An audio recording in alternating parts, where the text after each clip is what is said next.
You ask Tiger to solve. This deals with linear equations with one unknown. The final result is x equals -1/2. Let's solve it step by step. Group all x terms on the left side of the equation. Subtract 3x from both sides.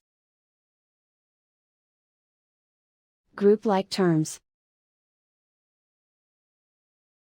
Simplify the arithmetic. Group like terms. Simplify the arithmetic. Group all constants on the right side of the equation. Add 4 to both sides.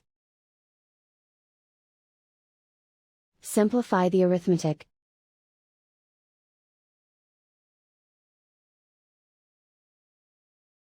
Isolate the x. Divide both sides by 4. Simplify the fraction. Find the greatest common factor of the numerator and denominator.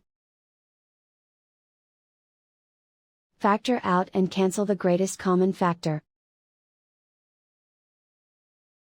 And so the final result is x equals -1/2.